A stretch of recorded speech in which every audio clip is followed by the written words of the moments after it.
여러분 안녕하세요. 지난 시간에는 밀크티 중에서 가장 간편하게 만들 수 있는 형태인 보틀 밀크티로 흑당 밀크티를 만들 수 있는 레시피를 소개를 해드렸고요. 오늘은 어떤 형태의 밀크티에도 다 적용을 할 수 있는 밀크티의 유용한 팁을 말씀을 드리려고 그래요. 그래서 오늘의 주제는 과연 어떤 차로 밀크티를 만들었을 때 가장 밀크티를 맛있게 만들 수 있는지에 관해서 소개를 해드리려고 합니다. 밀크티 베이스로 가장 많이 이용을 하는 거는 홍차인데요. 왜 밀크티는 홍차를 이용을 해서 만드는지 이 내용도 굉장히 짧게 얘기할 수 있는 내용은 아니기 때문에 그 내용은 제가 나중에 티클래스 별도의 영상을 통해 가지고 말씀을 드리도록 하겠고요. 그래서 오늘 시간에는 홍차와 밀크티가 가장 잘 어울리기 때문에 홍차 베이스로 밀크티를 많이 쓴다. 이 정도만 우선 기억하고 계시면 될 것 같고, 홍차의 특징은 여러분 찻잎이 이렇게 검정색입니다. 그러고 영어로는 홍차니까는 레드티일 것 같은데 영어로는 블랙티입니다. 그래서 이런 케이스를 봤을 때 블랙티라고 써져 있는 것들이 홍차다라는 거를 알고 계시면 될 것 같아요. 어떤 홍차를 밀크티로 만들었을 때 맛있는지를 판단을 하기 위해서는 두 가지 조건을 봐야 되는데요. 하나는 원산지가 어딘지를 봐야 되겠고요. 다른 하나는 분쇄도를 봐야 됩니다. 그래서 각각의 어떤 조건이 됐을 때 맛있는 밀크티를 만들 수 있는지에 대해서 알려드릴 건데, 오늘은 그 중에서 첫 번째인 원산지를 기준으로 어떤 산지의 홍차가 밀크티로 만들었을 때 맛있는지를 알려드리려고 해요. 밀크티 베이스로 쓰기에 적합한 홍차 산지를 판단을 할 때는 크게 차를 두 가지로 구별을 해가지고 분류해 놓으시면 편하게 구별하실 수가 있어요. 하나는 중국, 그리고 다른 하나는 중국 외의 산지, 이렇게 두 가지를 구별을 하시면 됩니다. 그래서 중국 외의 산지로는 인도, 스리랑카, 아프리카 일부 국가들이 있습니다. 그래서 밀크티의 베이스로 쓰기에 적합한 홍차는 바로 중국 외의 산지에서 나온 홍차들이 밀크티 베이스로 쓰기에 적합합니다.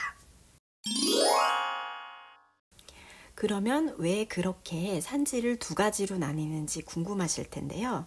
그 이유는 바로 차나무의 품종이 다르기 때문입니다. 차나무는 크게 중국종과 아쌈종 두 가지로 나뉘는데요. 중국종들은 주로 찻잎이 작은 소엽종들이 많고, 그 특징이 맛이 부드럽고 은은하고 여성적인 그런 특징으로 묘사가 많이 됩니다.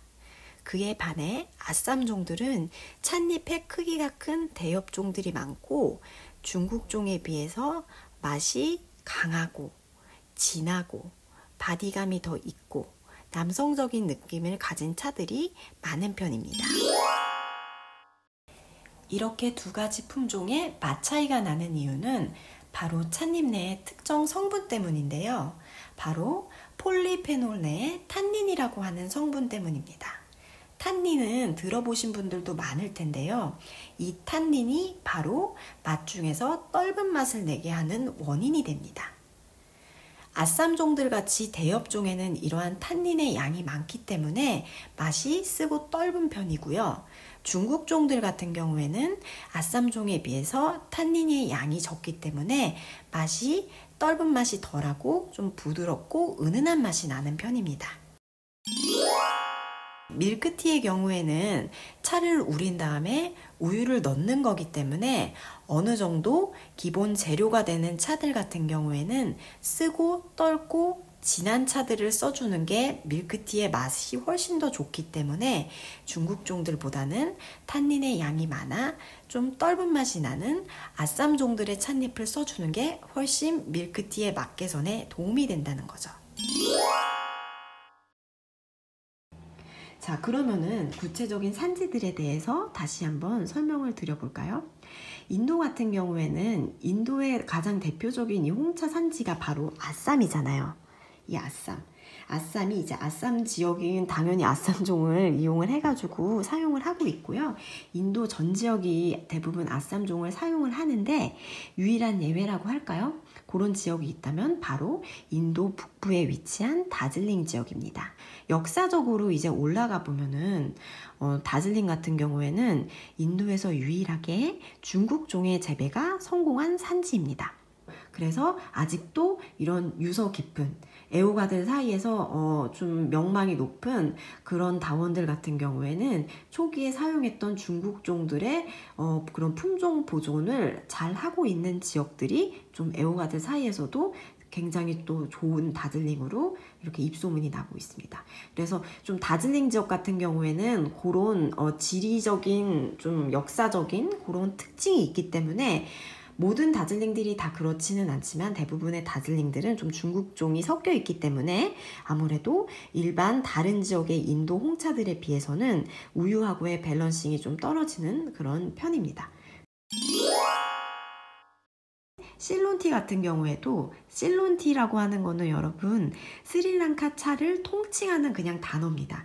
실론이 스리랑카의 옛 국명이에요. 우리나라의 옛 국명이 대한제국, 조선이었던 적이 있듯이 스리랑카도 옛 국명이 실론 왕국이었던 적이 있기 때문에 지금도 이제 스리랑카에서 나오는 차들을 우리가 실론티라고 부르고 있는 거고요. 이거는 제가 스리랑카 갔을 때 사왔던 물레즈라고 하는 스리랑카 로컬 브랜드예요. 로컬 브랜드의 그런 차인데요.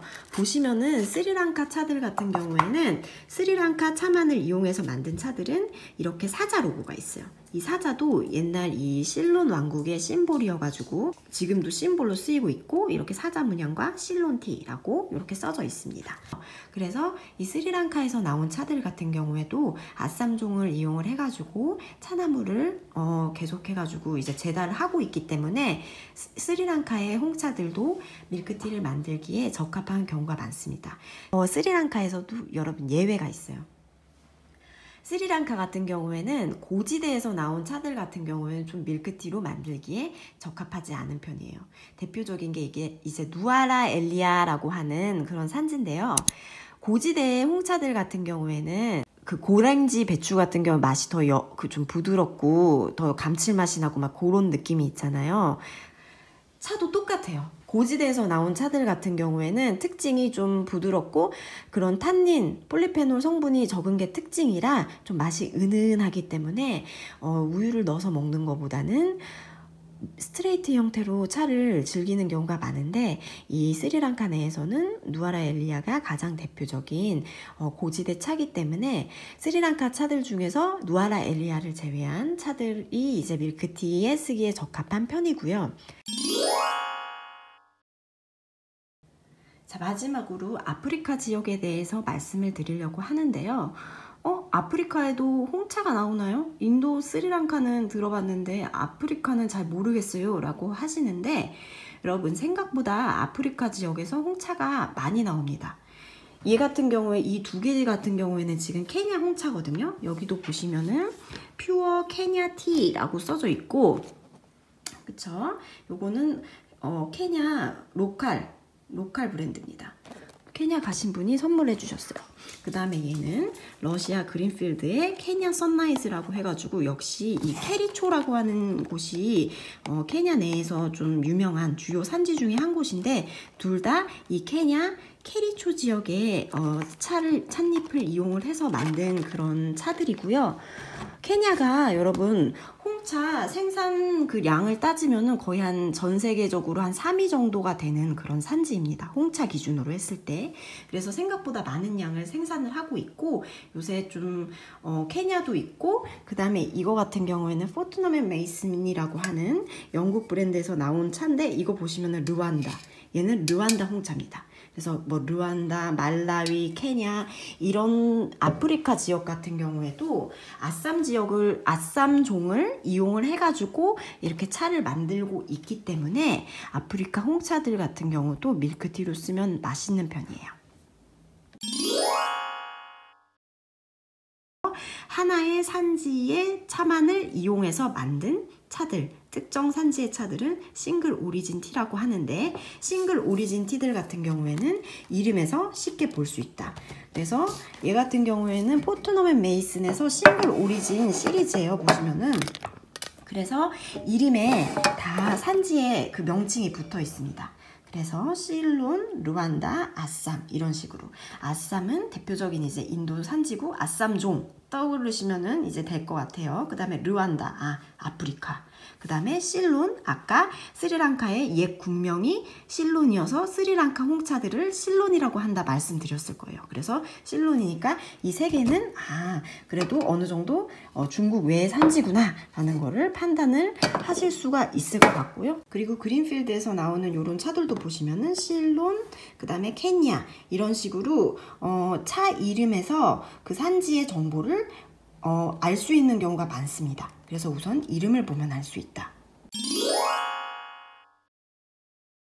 자, 그렇다면 이렇게 뭐 아쌈, 실론 같이 차 이름에 산지가 들어간 경우가 아니라면은 과연 어떻게 산지 판단을 할 수 있을지 그거에 대해서 알려드리도록 하겠습니다. 영국 헤로게이트라고 하는 회사에서 나오는 요크셔 골드라고 하는 차인데 밀크티를 만들 때 많이 써요. 포숑이라고 하는 프랑스 회사에서 나오는 모닝티인데 과연 이렇게 그냥 일반 이름이 붙은 차들은 어떻게 알 수 있냐? 블렌딩 정보를 보면 됩니다.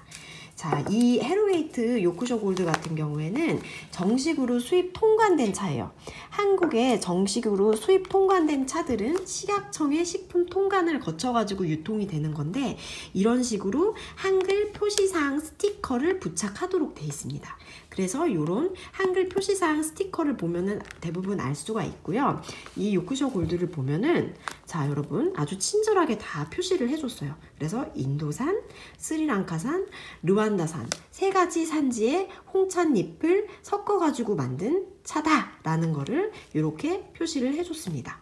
자, 그러고 이 차 같은 경우에는 제가 외국에서 사온 차인데 이렇게 외국에서 사온 차들은 한글 표시 사항이 없잖아요. 그럼 어떻게 알아요? 역시 여러분 옆면이나 이런 케이스를 보시면은 아실 수가 있어요. 여기도 지금 보시면은 오리진이라고 해가지고 보이시죠? 오리진이라고 해가지고 스리랑카, 인디아 이런 식으로 다 원산지 표기가 대부분의 차들이 돼 있기 때문에 여러분이 차 이름에서 이렇게 산지를 모른다고 할지라도 조금만 주의 깊게 이런 차 케이스를 살펴보면은 우리가 알 수가 있다. 어느 나라에서 생산된 차를 이용을 해서 만든 차인지를 쉽게 구별을 할 수가 있다라는 거를 알려드립니다. 자, 여러분 그러면 오늘은 어떤 홍차로 밀크티를 만들면 맛있을까 1탄 먼저 원산지를 이용을 해가지고 판단하는 거에 관한 내용을 마쳤고요. 이것만 가지고서는 완벽한 판단을 하실 수가 없으세요. 요 1탄만 가지고서는 반쪽만 우선 알고 계시는 거예요. 그렇기 때문에 이 뒤에 시리즈로 이어질 2탄을 꼭 들으셔야 됩니다. 그래서 원산지와 분쇄도 두 가지 조건이 동시에 충족이 돼야지 맛있는 홍차를 선택을 하실 수가 있으세요. 그렇기 때문에 2탄도 꼭 들으셔야 되고요. 그러면은 오늘 수업 유용하셨다면 좋아요와 구독 많이 눌러주시고요. 이런 여러분의 좋아요와 구독 응원에 힘입어서 저는 또 2탄 수업 알차게 준비해가지고 오도록 하겠습니다. 그러면은 다음 수업에서 만나요. 안녕.